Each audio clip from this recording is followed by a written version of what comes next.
Yes, guys. Welcome back to another stream. I've got another panel show for you tonight, man. Loads of stuff to talk about. Does City need to go into the transfer market in January? If so, who should we go for? Have you got any names for us? Feel free to let us know in the chat. Defensive record, only 3 clean sheets in the last 16. Does John Stones need to come back into this side as well? And just obviously, we're speaking about today. On the show today, I've got Pulpy joining me, Joe from HMTV, and Tarek as well. Lads, hopefully you're all doing well. Thanks a lot for joining me, man. Pulpy, I'll just start off with you, man. Your sort of summary. I'll go around the panel first, just get everyone's sort of summary on the game, and then we'll just go from there. Your sort of take on today's draw, man. I think it's a sort of game where towards the end of the season we'll probably look back on it as like as a good point earned. It was obviously I said to you earlier, it looked like a good point at the 90th minute in the Arsenal game, but it was a tough game. We actually showed some weaknesses that we've got at the minute, and I'll take the point. Mm-hmm. Joe? Yeah, I echo what Pulpy just said. Like, it's one that nothing's won or lost yet. Like, there's no one to overreact from. It's disappointing because I feel like, well, obviously some stuff that we might end up talking about, but of course, just to kind of sum it up, I thought that Newcastle were kind of there at points. I feel like there was opportunities, had the right players been in the right positions, or just been on the pitch in general, there could have been something there. But Newcastle, it's a tough place to go. They're a very good side now. They'll, fancy their chances of having another high finish this season with, I don't think they've got European football again this season. So, they'll fancy their chances. And to be honest, they'll probably be a bit disappointed that they didn't walk away with something. They had another penalty shout. They had a couple of other decent opportunities. So, time will tell how good this result is. But I'm not, majorly annoyed. Yeah. Okay. And Tarek? I guess very similar to what those two have said, right? Where on the grand scheme of things, you look at it and you're like, okay, it's a point. There's a long season to still left to play. And I think that's the thing that I'm trying to keep in the forefront of my mind. Mm-hmm. But I was admittedly a little disappointed because I felt, so let me go back. Before the match, if we would have said we put our best team out there and it was a tough 1-1 draw, probably would have said, okay, you can expect that because Newcastle's a good team. They have, really good players. We could expect it's going to be a tight game. I think the disappointing part was I didn't feel much like Joe kind of hinted at that we maybe gave it our best go. We didn't put our best players in their best positions. And so I think that's the part that makes it feel a little bit disappointing for me. What do you think Pep's thinking was, Tarek, bro, about not playing Savio? Because the Savio thing for me just blew my mind. He come off the bench against Watford, right, midweek. I thought he was one of our best players. He only played 45 minutes. I mean, that solo run that he went on, I think he hit the post. He produced, for me, and he come off the bench today with 12 or 15 minutes to go, whatever. Look, I thought he looked like our main creative outlet in that final 15-minute period. What was the thinking here? What was the thinking behind not playing Savio? I don't know, because again, I would have liked to see, so there's a lot of questions that I would ask. And again, there's a reason why Pep's the manager and I'm not. It feels like he doesn't want to make the big call, Rico versus Kyle. And so then if you're going to play Kyle and now you're trying to play Rico as well, you're kind of forced into, okay, well, what else do we do?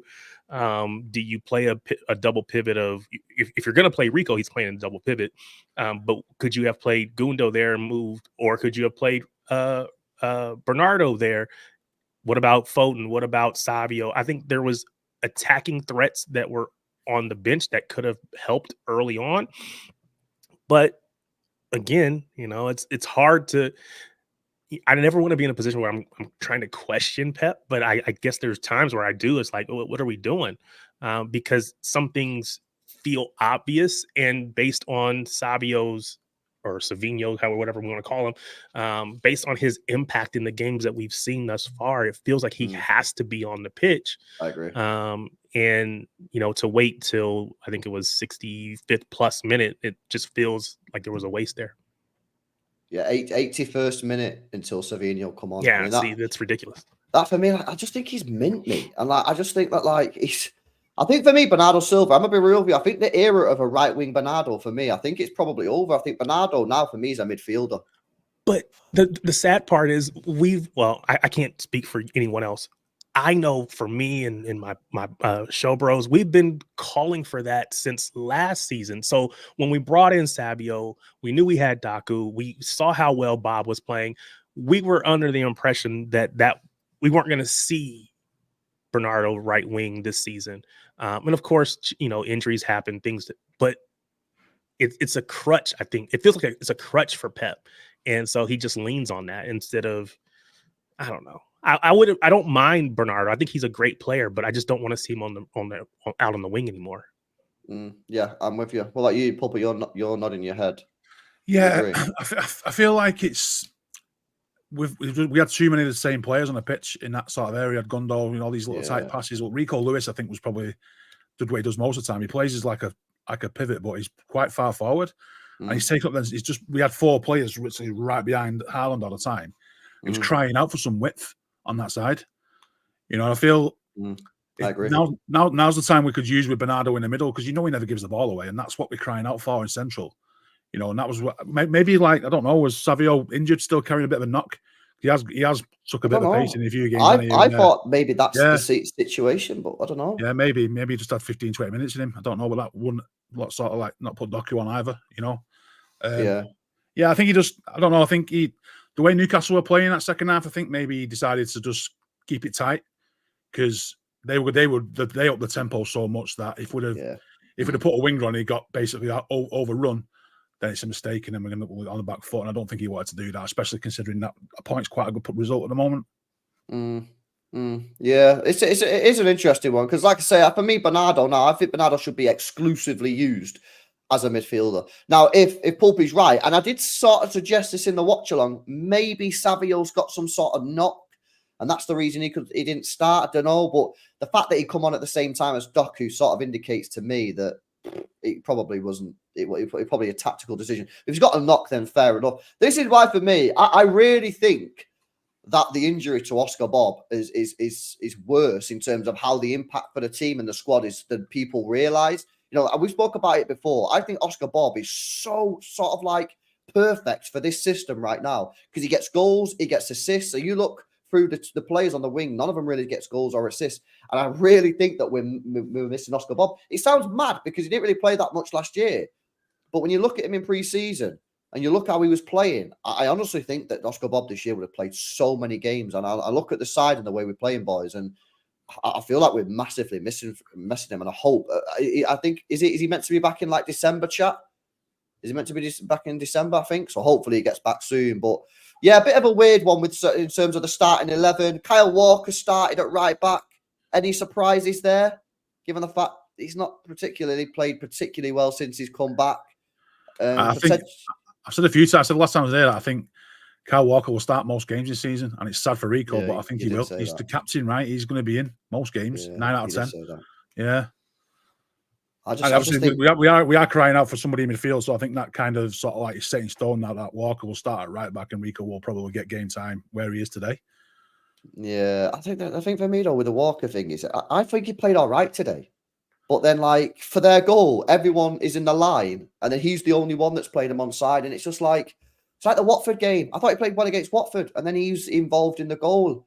Arsenal, I think he had a shocker, but he's involved in both of the goals. And I'm like, he can't just keep being involved in the goals for me. Like, it's annoying because I actually think he played okay. I said it on the player ratings. I think he played all right today. Thought some of his defending was good against Harvey Barnes. I don't really remember Harvey Barnes doing anything. Everyone's on hate watch for Walker now, aren't they? Because we've got Rico there who could arguably could just stand in there. I think everyone's just waiting for Walker to fail now because he has been for years. He acts out here and there. He says stupid things on podcasts and stuff. So everyone's looking for a reason now, aren't they? And he's given them with these. I'll say that's the key. He's given them reasons. Yeah. He is, Tarek. He's giving them reasons, bro. And he needs to stop giving us reasons. Yeah. And again, and some people say it's harsh, but at the end of the day, being in a defensive line is important. And Gvardiol, Kanji, and Diaz had a great line there, a really, really good line. And then and it's just annoying because, like, I can't be arsed with it. I hate doing player ratings and having to, like, fucking cuss these guys. But, like, when Walker's just constantly involved in the goals, it's just, for freak's sake, mate. I beg you, just not involved, man. Where do we go from here with the defense, chat and panel? Yeah, because 3 clean sheets in our last 16 games. If you include the preseason, take them out, it's 3 and 11. We're conceding goals. I tweeted 20 minutes into the game, we're winning this game 1-0 or we don't win because we don't keep clean sheets. Arsenal, on the other hand, are keeping clean sheets. Liverpool have conceded only 2 goals, I think, or 3 goals all season. Let me throw something out to you. I don't have a reason for this. It's a gut feeling. I think John Stones needs to come back into this team. And it's a gut feeling. I've got no tactical information for you boys. I have a feeling that John Stones needs to come back into the scene. And I would move Akanji right back. Now, I get Pulpy, and Pulpy's probably right. Yeah, but let's just theorize for a second. Thoughts on that? John Stones, does he need to come back into the team, Tariq? I think when everyone is at their top level, I genuinely think that John Stones is probably our best center back. Now, again, he doesn't always play at his top level. He's always injured. So there's things that prevent that. But I think if everyone were playing at their top, he is our most complete, most technical. I would have him every day. So I don't have a problem with him coming back in. And I think Akanji right back, he can do some of the things that that Rico does, not to the same level. He can do most of what Kyle Walker does. He's maybe not quite as pacey, but he can. So I think you get probably the best of both by playing Akanji right back and bringing John Stones back in. His partnership with Diaz went really well in the past. So for me, I'm with you. Bring him back. Yeah. What about you two? Joe, what are you saying? If Pep's going to stick with this whole player sitting next to whoever it's going to be now, Kovacic most likely, but if he's going to stick with that, we had Akanji doing it today. If he's going to stick with doing that and Rico's going to be a midfielder, then yeah, I'd like to see John Stones come back in because he's the best at doing that. He's the best at, moving out of the defence into midfield, apart from Rico. But again, if you're going to play him as sort of a number 8 or a number 10 or number 6, whatever he is in midfield, then yeah, I'd rather see John Stones do it. I'd rather see Vardy do it at this point. I thought he did it okay against Arsenal. I thought he didn't look out of place when he was sort of going into the middle of the pitch. Such a player. What a player he is, by the way. It's mental because he's not even a left back, but he's getting goals. His technical ability is actually outrageous. For the sort of player he is, it's unbelievable. But in terms of just defensively, I mean, I kind of have a Kyle Walker agenda, but I can't disagree. I can't see a way in which he gets dropped. I don't see a way. At least you disclose your agenda, bro. I always say I don't mind people having their agendas so long as they disclose them at the start. Go on. What are you saying about Walker? I'll openly admit I have an agenda. You can make a legitimate argument that the last 4 goals we've conceded have been his fault. There's a legit argument that Watford, 2 against Arsenal, and today, those were his fault. I'll let him off for the first one against Arsenal. I'll be kind of. But, that second one against Arsenal today, I don't get it. I've seen the screenshots. I watched the goal back. He's looking down the length of the pitch, because he's 2 yards further back. He's looking down at where his defensive line is, and he's just waiting for them to move back in line with him. And it's no, mate. It's supposed to be the other way around. You're supposed to step up, and that's the sort of thing. I think you hit the nail on the head when you said it before. He's not actually overall playing that bad. It's just every time we concede, he's got a part to play, and if he keeps making mistakes, then he can't keep playing. But deep down that he's just going to. The positive side of that is that if he stops being involved in these leaky goals, then it's not like he's playing, but I don't think he's playing badly. I'll argue with anyone. I wouldn't play Walker. I don't think he should be in the team. But at the same time, I don't think he played badly today. I think he played quite well. But like Joe's saying, he is involved in all the goals that we're conceding now. You know what I mean? And that's just a true fact. But yeah, it's moments. It's just moments. It is. And unfortunately, those moments typically end up costing us. Played well for 80 minutes against Watford, and he played a through ball to him. It's one of those things where it kind of it's irrelevant how well he plays if he's just going to gift someone a chance. You can't have that. Not at this level, especially with the high line and the way that we don't concede many chances. You don't want to give up freebies. Pulpit, are you going to defend him here? What, Kyle Walker? Yeah. I'll try. I don't think it's going to matter. Try, bro. Look, I mean, I'll admit his consistency has dropped a bit, but he's still easily one of the best right backs in the league. People will say he's not because what you can see is little mistakes and stuff. But I think he has great balance to us. I just think he has done. And there's a reason why he's been our right back for the last 6 years, 7 years now. Is it? Has he been here? Yeah. You know, and he's been arguably the best right back we've probably ever had. I agree. Yeah. So, you know, if he has dropped off a little bit, then if it's noticeable, if it's a 10% drop off, I still think he warrants to start most games. You know. So would you start? I know you think Pep's going to start him, but do you think he forms part of our best back four right now? Yeah, for balance, yeah. Do you? Yeah. I don't. Do you? Taking out what you want, taking out what you're trying to expect for him to do. He's not a Rico Lewis. He's never going to come into that middle and start knocking balls about. As a pure, unadulterated right back with pace, there's not much better than him in the league. Mm-hmm. You know, I generally think this is probably going to be his make or break. If he doesn't do it this season, he's going to be gone. But if he is consistent and he is decent throughout the year, then I don't think he's going anywhere anytime soon. So you think he could stay? I think he's a guaranteed exit at the end of the year. I think so. There's not. Well, who out there is we could get? I mean, Rico's perfect, but Rico's he's more of a utility player, can play in more than one position than he can. So there's always going to be room for him there and thereabouts. Yeah, I know. I think our next right back is going to be completely different. I think it's going to be a completely different style. I think because you're right, there is no one out there really. There's not many. There's not many Walkers left out there at all. If there's many. No. Yeah. But on your point before about John Stones, yeah. I don't know if you noticed today, but we are shaky at set pieces, really bad. Yeah, it's become apparent, especially against Arsenal today. Every time they put the ball in, they had Rico Lewis marking centre backs and Bernardo Silva marking their centre backs, and I'm thinking we are short of height now. Rodri's not there. Yeah, you know, you're playing. Our midfielders are not a single midfielder's over 5'10". No, I did notice that today. Yeah. It was funny, right? Because I was like, we just need to put up because you know when we did one of these bullshit fucking set pieces where we just passed it and then Gundogan kicked it out and I said, just put the ball in the box. We've got so much height. We've got Haaland, Diaz, and I was like, and Akanji. Oh wait, we've not got any height. Where's all the height gone? It's like, I feel like that's where we're gonna rely on John Stones. Is I don't think he's going to keep allowing to have such a small, profile of midfielder all over the pitch all the time. Yeah, no, because the thing is, I love Akanji, right? But I will happily accept that Akanji's weak game is in the air. He's not great in the air, Akanji, and I think Akanji's been. I think he's been our best defender for the last year or so, Akanji. But his weak game is in the air, and that is true. We do look a little bit dodgy on set pieces. You know what I mean? So yeah, listen. If it was me, Pulpy, yeah, I'd play Stones in there with Diaz. I'd try and get Stones, Diaz, Remontada going, and my right back would either be Rico or Akanji. That's that, and I don't know who, but I would run that. Maybe I'd run Akanji and tell Stones to push into midfield and try go treble tactics again. But listen, I wouldn't. I've said for a while, yeah, I would have kept Walker anyway. I would have sold him in the summer. But Tariq, what's your back line? What's your best back four now for City, bro? Well, Vardy on the left for sure. If you want to know what I want. So we have a discussion on our show about Diaz. I think he's good, but I think at times he can be overrated.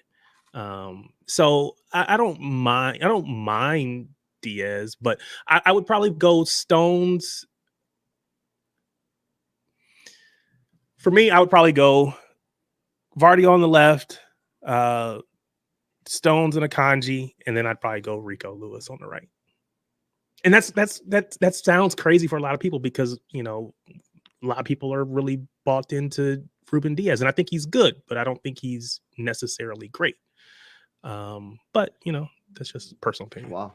Well, fair enough. Touch your opinion. Joe, what's your best back for, bro?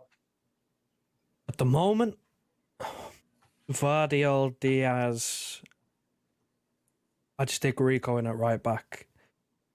Do you know what I've had my head swayed by recently that I've seen a couple times on Twitter, which means it doesn't really mean much. But Pep said it in his press conference a couple times. He's flirted with the idea of putting John Stones as a proper midfielder, hasn't he? He keeps name dropping him. I don't know. He keeps doing it, and I can see him doing it. I remember, is it Villa away last season where he tried to do it, and it just and it was really awful. It didn't really work, but he keeps name dropping it. Like, this guy is weird, but it's a toss up between Rico and Akanji on the right. Like Stones, Diaz, and Vardiol are kind of nailed on for me. Yeah. It's just who I want in midfield. Would you then have Rico playing as a number 8 instead? It also depends on opposition, because if we play against a Newcastle or an Arsenal team that's good at set pieces, then you'd rather have a Kanji in there, especially if Rodri's not there. So I'm kind of siding towards the 4 centre-backs, Vardiol, Diaz, Stones, and a Kanji. Yeah, that's where I'm at with it. Go back to the treble season. Yeah, It's that'd be interesting. I want to speak about that midfield, but first to do, guys, make sure you are smashing up these likes, man. Come on, over 600 people locked in. Let's get these likes up. We're not even at 150 likes, guys. Come on, man. The guys have come on the panel show today. Smash up the likes. Make sure you guys are subscribed to the channel as well if you're new. Bill 2LB says, Pep's a coward. Fucking hell. Pep's a coward for not playing Savio. Wrong 11. I think he should have played Savio. I don't know if he's a coward. Hey, he was getting his money's worth for that super chat. Yeah, no, fairs, man, fairs. And Emmanuel says, we could use a player like Palmer. What do you think? Yeah, that would also be very good. You know what? I keep seeing people say that, and I was one that advocated for us to not get rid of Palmer in the moment. Big up, Tariq, big up. But I think the issue is right now because Oscar Bob is hurt. Yeah. It's easy to go back to that, right? If Oscar Bob is here and he's playing and he's doing well, nobody cares about Cole Palmer. Yeah. Again, Facts. we respect what he did, but the fact of the matter is right now we're struggling because, if it's not Savio, who else are we playing out there? And we're missing, so I just think it sucks that Oscar Bob is hurt. Yeah. Because I think that conversation goes away. I agree. That's what I said at the start of the stream, innit? I think the Oscar Bob thing is hurting us more than people are actually talking about. It really, really, really is. Yeah, going back to what Joe was saying then about the John Stones midfield role, right? First of all, I want to ask you guys about Kovacic, get your opinions on that. But I don't think, and again, it's not tactical. I'm not tactical. It's just a gut feeling. I personally don't believe playing centre-back and inverting into midfield is the same as playing in midfield. I think it's a completely different role. I think it's a completely different decision. Like decisions, tactics, everything. I think it's completely different. I don't fully believe that John Stones will be able to do that DM position. Your thoughts on that, lads? Paul, I'll come to you first. And thoughts on the whole Kovacic, Gundo, should Bernardo, like who should be our DM going forward until January? I agree with you about Stones. I don't think any of the centre back them sort of players can just drop in there and do that. You can do it when we've got the ball and you can step into that position. I think it's very different if you're doing it that way. Agreed. I think it's a lot more natural for John Stones to step into that position rather than. So I don't know if you noticed a few times last season when he did it. He's always looking over his shoulder and doesn't know what to do.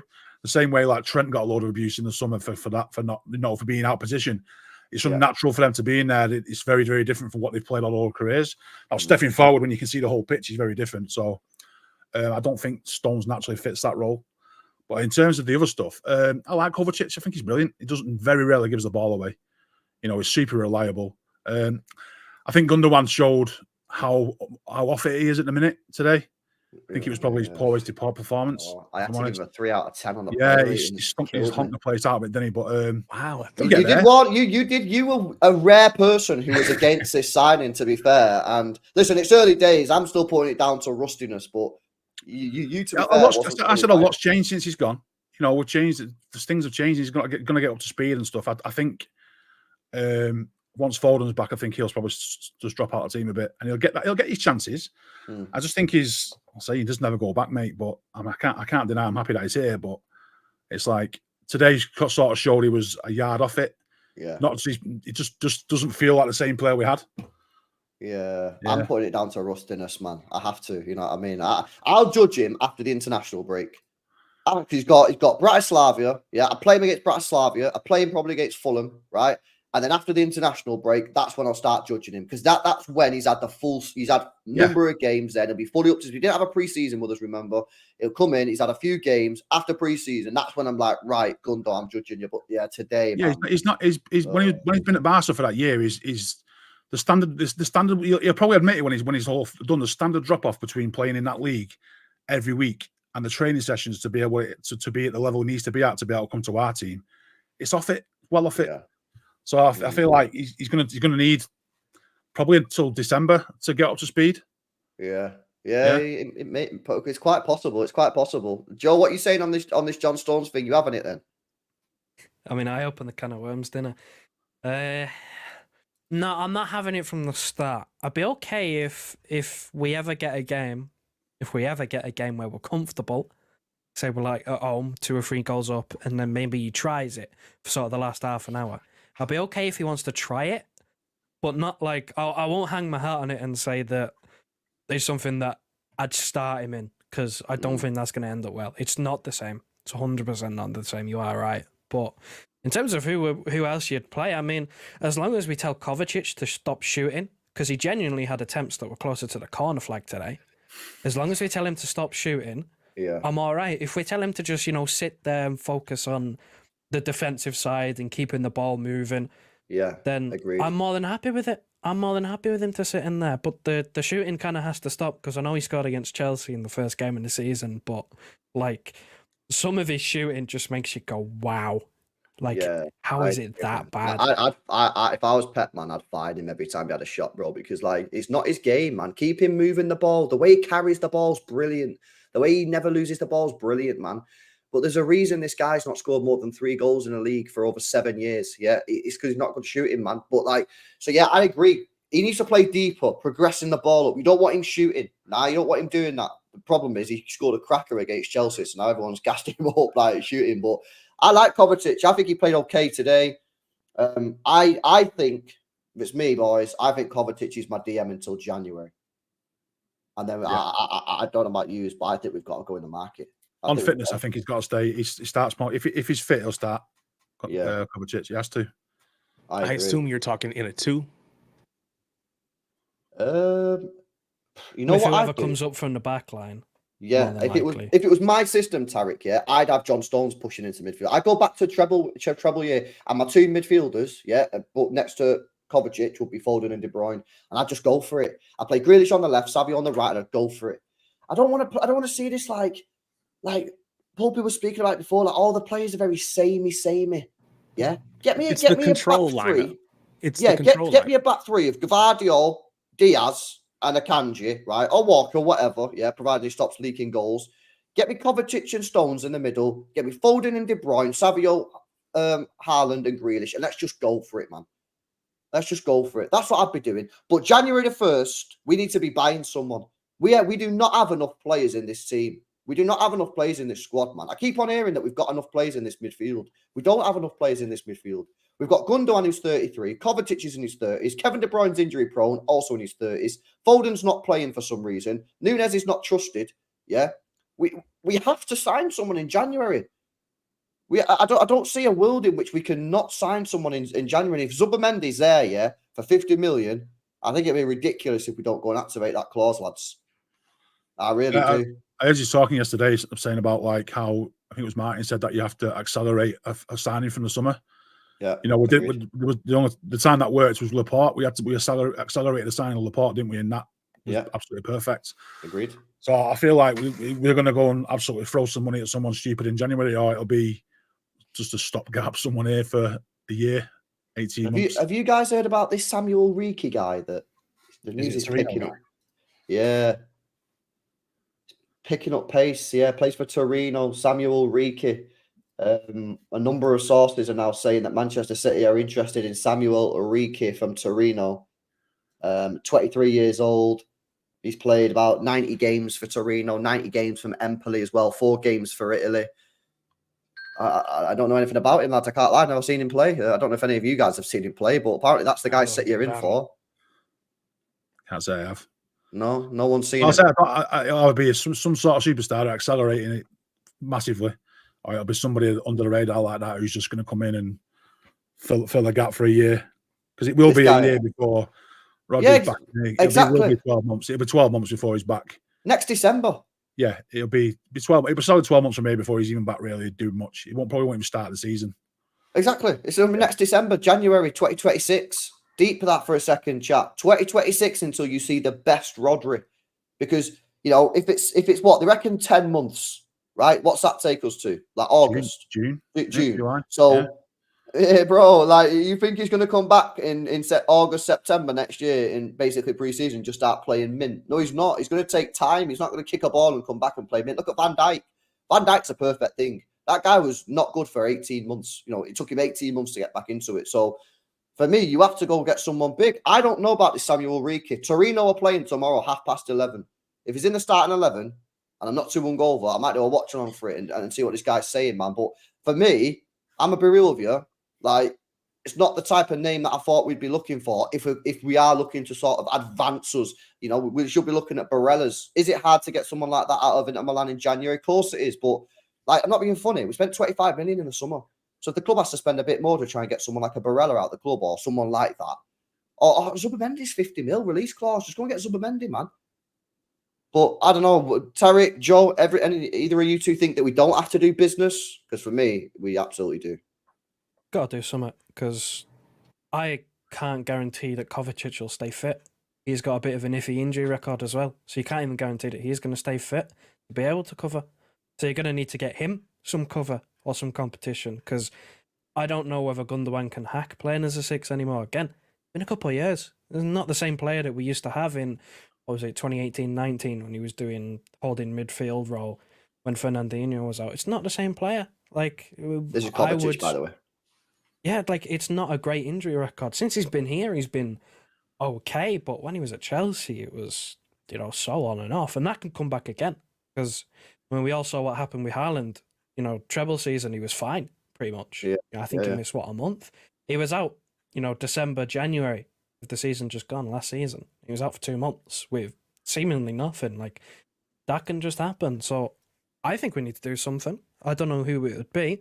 I do think that it will be someone that we've scouted before. It'd be like Nunes. It'd be someone that we've scouted before, someone that we know a little bit about. It won't be someone that we have no idea about, because then it'd just be a panic. Yeah, do you not think we won't even Zubimendi's play Nunes though? That's the part that's crazy. I know, and that's another reason why we need to buy a player, because Nunes just ain't going to play, man. It's quite evident to me that this guy is not trusted by Pep. I think Zubimendi's the one that's like the easy option. You know what I mean? And I think Zubimendi could come into this team. I don't think it'd take him a long time to get with the flow, lads. He's a Spanish guy, yeah? Plays for the Spanish national team. I know he don't play all the time because Rodri's there, but he gets it. He trains there. He comes on for a sub. He plays some of the games when Rodri's not playing. He's come up through the Spanish ranks. I just think Zubimendi is just staring us in the face as such an obvious option. And it's 50 mil. That's not a lot of money in this, in this day and age. It's a release clause, so you can get it done. We could literally sign him on January the 1st. Yeah, we could transfer the money, 50 million, boom into the bank account. We get him January the 1st. Like, we don't have to negotiate. And I generally don't think 50 million quid is even that much money these days for someone like him. If it was me, it would be him. I'd love Barella, but I don't think you're getting Barella. I just don't see us getting Barella in January. Zubimendi's only 25 too. So, I mean, the Ricci guy that we talked about, I mean, he's 23. So there's 2 years difference. But to me, I would go with Zubimendi. He feels to me, and maybe just because I haven't paid attention to the other guy, but he feels more like the safe bet, if you want to say it that way. Plays more DM and then center mid, as opposed to, he's more of a 6-8 combo versus just a pure 8. Just looking at the website or whatever. So I'm with you. I would go Zubimendi, especially if it's, we're release clause FC. So this should be easy for Cheeky. Let's get it done. Camavinga. Imagine if we could get Camavinga. I'd be absolutely real. Kimmich. Yeah, listen, Kimmich played well tonight for Bayern, but no one wanted to sign him in the summer, man. I think he played quite well. But you're not going to be able to get him out in January, I don't think. Got a couple of talking points and comments coming from you guys in the chat. We'll come to them in a second. Big up to Carolina Blue as well for becoming a YouTube member. Appreciate the support. Big up to you. W's in the chat. And Al says Gundo needs some time. By the way, Ake's back when? I think he's back after the international break. I think that's what Pep said, innit?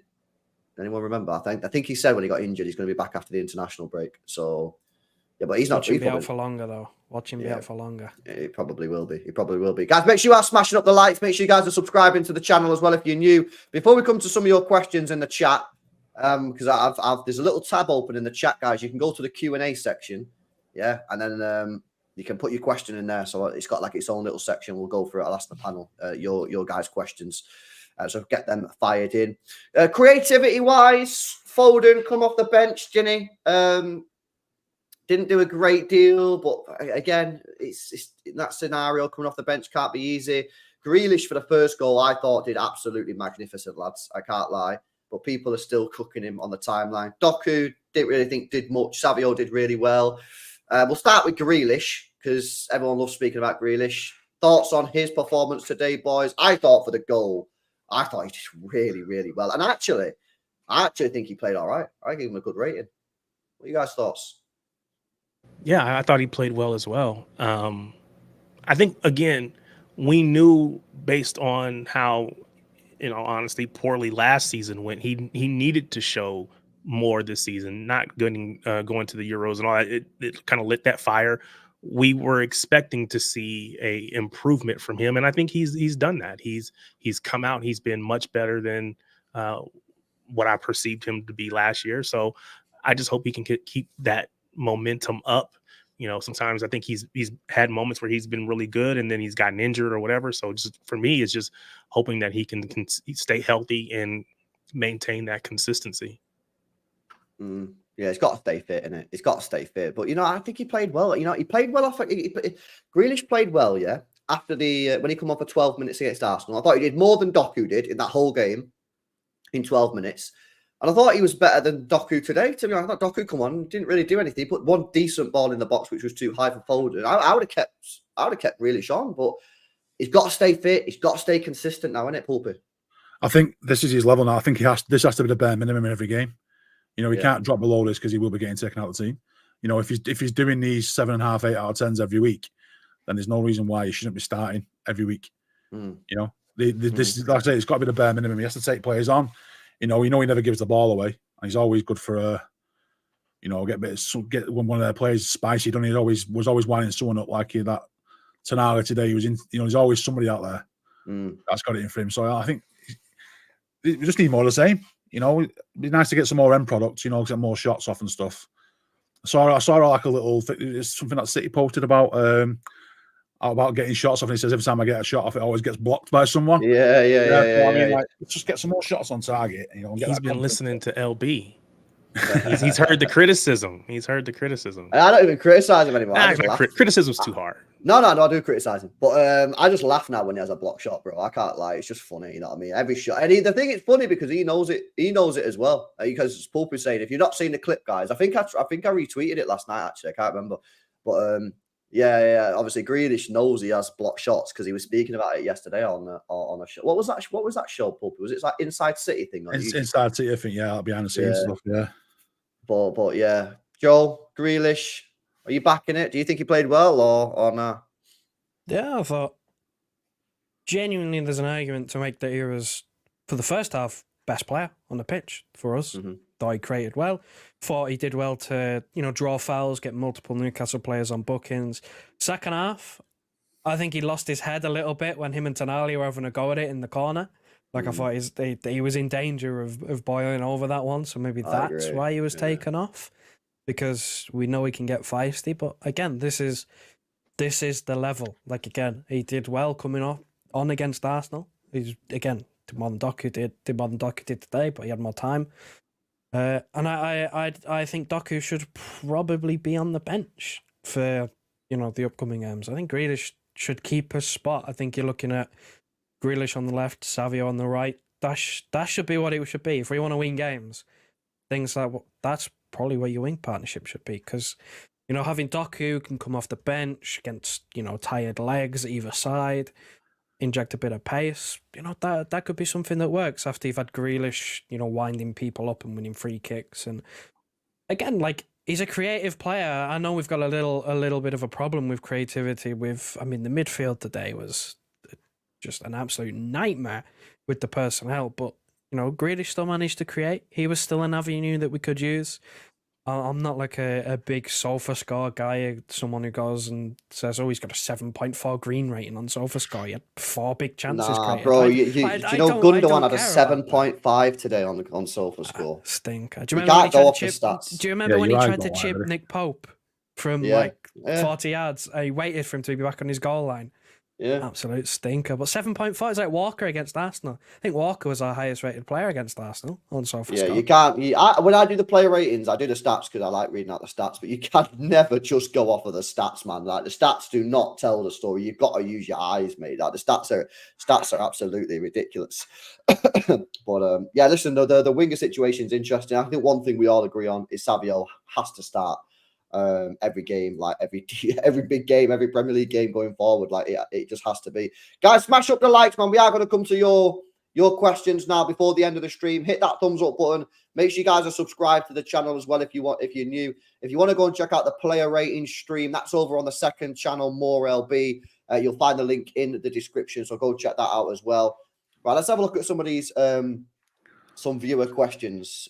Chat. In fact, we go through the super chat first. Jonathan says, "Evening lads, quick take. Savinho needs to start with Jack on the opposite side. Bernardo on the wing is over." I agree. 100%. And I think a lot of people probably agree with that. Right, some of the questions coming in from the viewers. Chat, if you want your question, go to the live chat. Go to the top. There's a little like arrow. Yeah, it should say top chat, live chat. Click that and then click questions and whack your question in there so it's all in one little block. Let's have a look. Dash says, "Is it time to look for a new first team goalkeeper for next summer or demote Edison as number 2 and get Ortega as the first choice? We can't have a goalie that concedes a lot in the first or second shot from the opposition." Well, I think, first of all, I don't think Edison did anything wrong. I don't think it was his fault for the penalty. I think that's a defensive line issue. And some people are saying it's not even a penalty. And yes, he never saves pens, but it is what it is. Chat, panel, what do you reckon? Edison, should we get a new goalkeeper? Absolutely not.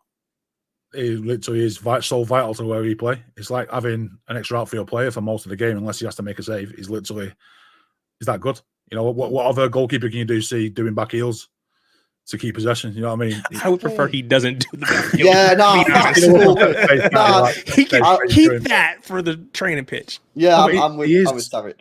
He is probably one of our most vital players. He really is.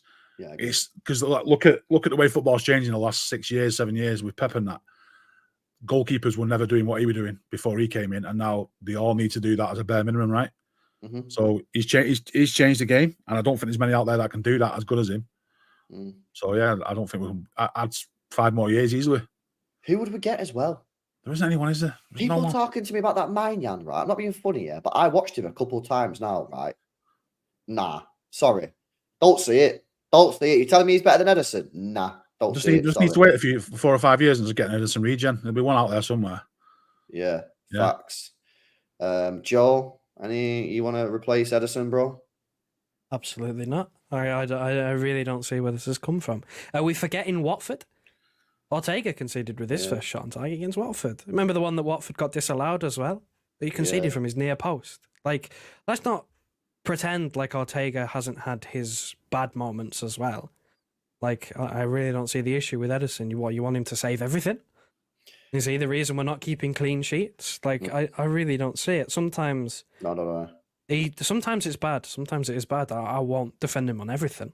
Sometimes he should be saving things, but the talk of replacing him is just... Yeah, it's wild to me.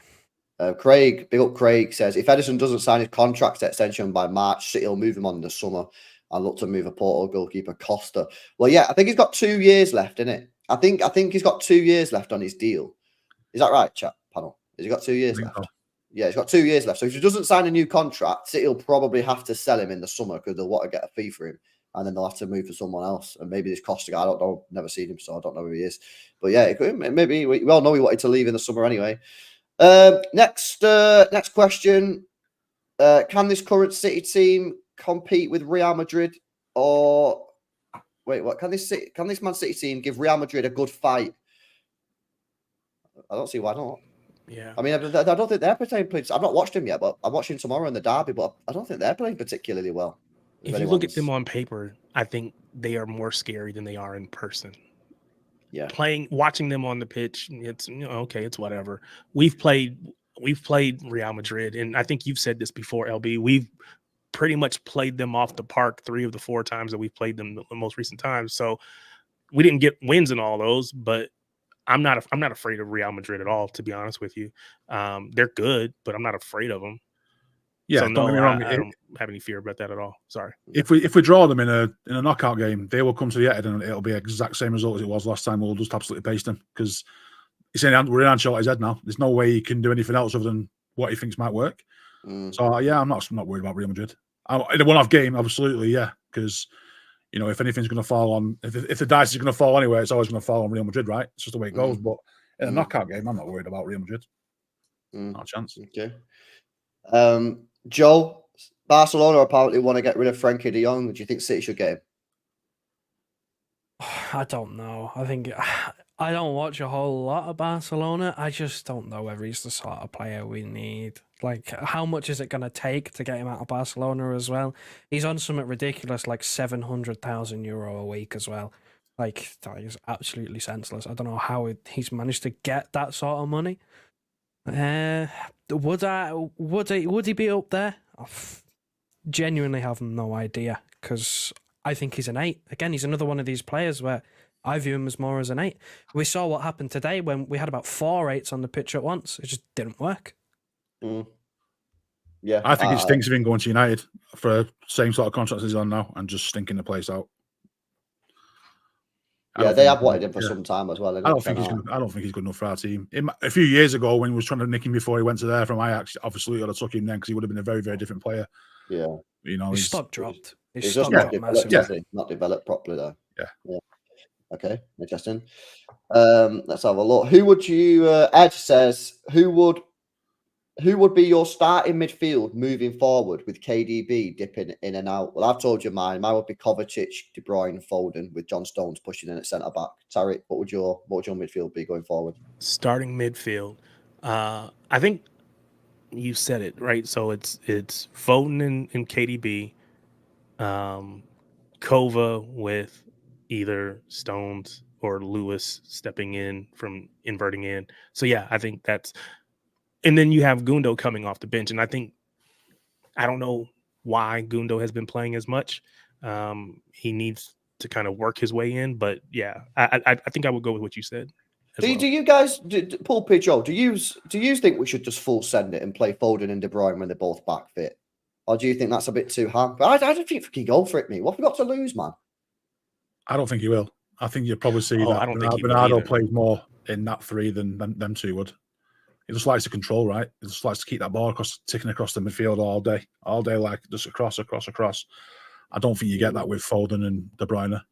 But then we have issues with our creativity, right? So whether it be the Arsenal match, whether it be even today, there were moments where it's like we just need someone to help create something for, the people that are potential goal scorers, particularly in the case of Haaland. It becomes too static and we just too safe. I appreciate the control, but it's just a little bit overly cautious for me at times. But is he doing that to try and compensate for having no Rodri? Is he playing more control because Rodri's not in the team and he wants to try and limit things? I mean, I don't buy it, but maybe that's where he's coming from because, again, you could see before a ball was even kicked, there was no service to Haaland today from the start. No service whatsoever because it was just all about control. You'd have this pattern of play where it'd go from Bernardo to Kovacic, to Gundogan, to Grealish, and then it'd go all the way back over the other side, left to right, and it was just sort of, when's anyone going to try and pick a pass? And that's where you look at a Foden or, a De Bruyne to come pick a pass. And when De Bruyne is out injured and he's not going to play Foden, then you kind of look towards, it makes it even more baffling that someone like Savio's on the bench. Because you think, right, well, he can, he has some delivery from a wide area, he can put a ball in the box. Same thing from Doku. He's a bit inconsistent with his end product, but, he can get to the byline and, try and drill one across the 6-yard box. So I want to see him play Foden and De Bruyne together. But again, like Pulpy said, he's not going to do it. He didn't do it last season.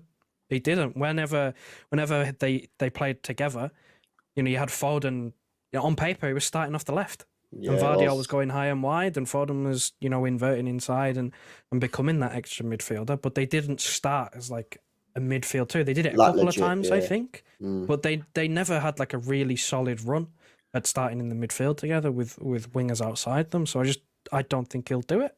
I really don't, but I would want to see it. I think we're going to be in for the next 4 months of a different midfield every week.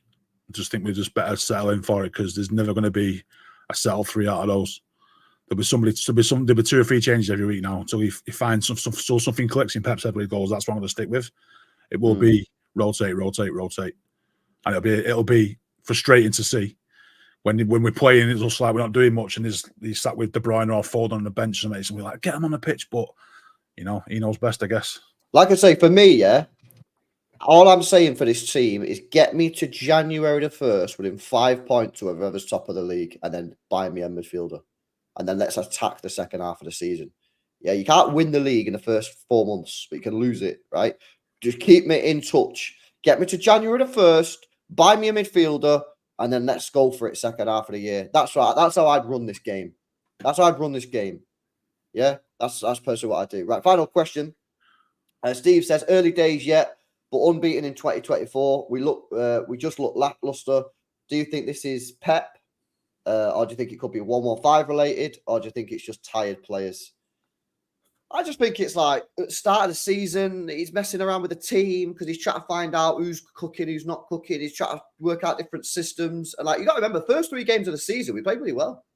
Chelsea, Ipswich, West Ham, we played really well. And then he's put Walker back in. I'm not saying it's Walker's fault necessarily that we've gone shit, or not even shit, but like we're not winning or we don't look as good. But like he's just playing around. He's just playing around with the team. He does this all the time. So I just think it's the standard start of the season, not cooking thing, personally. I don't know if any of you guys there's never going to be a normal start of the season anymore. There's that many tournaments throughout the summer that players don't come into pre-season fit all together after 3 months holiday. You get players coming back in like for the last 4 years, we've had players coming back in the week we start the season. And that's going to be the way it's going to be now forever. We're never going to hit the ground running unless we was like fighting for the mid-table, where we know our players aren't good enough to be out all playing over Europe or through the summer.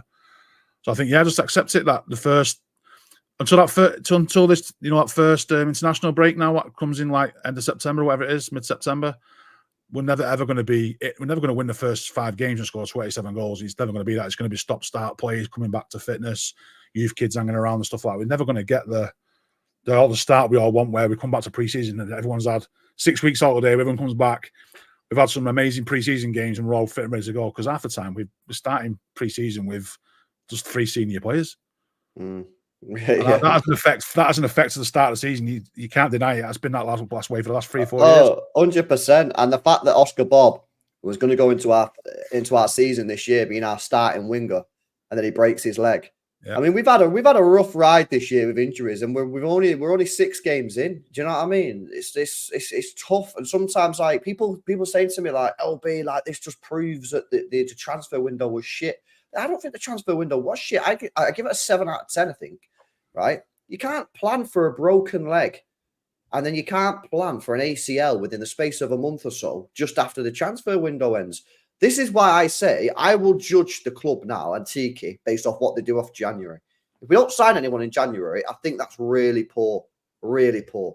But I'm not going to sit here and be like, the transfer window is dead when we sign a new winger. Yeah, we've now got stacked wingers. We had Bob, Savio, Doku, Grealish. So we've got 4 wingers, right? I didn't think the idea of not signing a backup striker was good, and I said that wasn't good in the summer. I said, well, that's poor. We should have signed a backup player, because if he gets injured, yeah, tough. Yeah, midfield. The midfield was okay. We had Rodri, Kovacic, Gundo, De Bruyne, Foden. You still got Nunes, and he kept McAtee. You can't plan for an ACL injury. You can't plan for that. Like I say, though, if we get to January, we don't sign anyone. I think that's poor. I do think that's poor. Listen, before we go, boys, a couple of people have been asking me about this. So I wanted to get your take. It came out yesterday in the press conference. It was Pep Guardiola speaking about Rodri. And people are saying, is this Pep Guardiola saying that he's going to sign a new contract at Manchester City? Maybe it's wishful thinking, but he said this. He said, when one guy's injured, we're so sad, but at the end, Rodri knows we're there. Now he'll be a long time in Madrid with family, recover there with doctors, and come back with our open arms, and we will be more than welcoming to come back to us. People are saying to me, LB, this is Pep. He's leaked it. He's signing a new contract. Has he leaked that he's signing a new contract, or is this just wishful thinking? What do we think, boys? I think he will sign a new contract, but I think that's wishful thinking, just going off that clip right there. well, maybe was it hopium? Maybe it's just that, but I do believe he'll sign a new contract. But I don't think that's what that says. Yeah, I mean, if he's not going to sign a contract, I think he knows full well that he ain't saying anything about it until it's over. You know, everyone saw what happened to Liverpool last year when Klopp said he was done. They just gave up right after a while. So even if he is to go, then I don't think he would say yes or no right now. I think he's just going to come like that, one way or the other. Yeah, interesting. Well, there you go, guys. It's wishful thinking, apparently. So we'll see. Yeah, crazy, man. A bit of a weird one today because, like I say, if you get a point at Newcastle, that's not a bad point. It's just the way the game was played. The fact that we probably should have gone 2-0 up. We had opportunities. Gundogan, unfortunately, with a couple misplaced passes, the shot when he tried to lob Pope. If we went 2-0 up, that's probably enough, but it is what it is. Move on. Next game is Bratislava on Tuesday. We kind of need to win this game, lads. Otherwise, it'll be 1 win in 5 and 0 wins in our first 2 Champions League games. So it is actually a must-win game, this Bratislava game. And then we've got Fulham at the weekend. Just before the international break, we simply must win that football match. We're at home against a lower league team. We've got to win. So 2 must-win games coming up for me this week. Big up to you guys for watching. Hopefully you've enjoyed the show. Like I say to you guys, we have got the player ratings out on the second channel, More LB. The link's in description. If you want to go and watch the player ratings, you can find Joe, HMTV. They're going to be back real soon putting out the content. Tariq, what's your channel again, bro? I'm going on Tariq's show, actually. I'm going to go to Tariq. Yeah, we're trying to make it happen this past week, and unfortunately couldn't do that, but we'll get you on for sure. Shades of Blue. It's a city podcast YouTube channel. If you go on Twitter or here and here, it's at Shades of Blue NW. Trying to build a little network of stuff. So yeah, appreciate any and all support. Big up, man. Pulpit, anything you want to plug? May I just put out shit takes on Twitter? That's what I do. That's what I do. What's your at? Pulpy is my at on Twitter, yeah. Just Pulpy. It's just at Pulpit. Shit takes about general life and football, yeah. Let's have a look. What's his last take? Arsenal are favourites now, lads. Wrap the league up. The media won. Right, innit? Yeah, it's about right. Go follow Pulpy on Twitter, guys, for shit takes. His words, not mine. Big up to you guys. Smash up the likes. If you're watching this back on replay, give us your thoughts and comments in the comment section below. I'll be back tomorrow, potentially 11:30 on the second channel for a Samuel Riki watch along, depending if we're hungover or not. We've got Arsenal, we've got Tottenham taking on United at 4:30. And then we have the Madrid derby at 8 o'clock as well. So 2 more games for you tomorrow minimum. Be up to you guys. Smash a like, and we'll catch you in the next one. Peace out.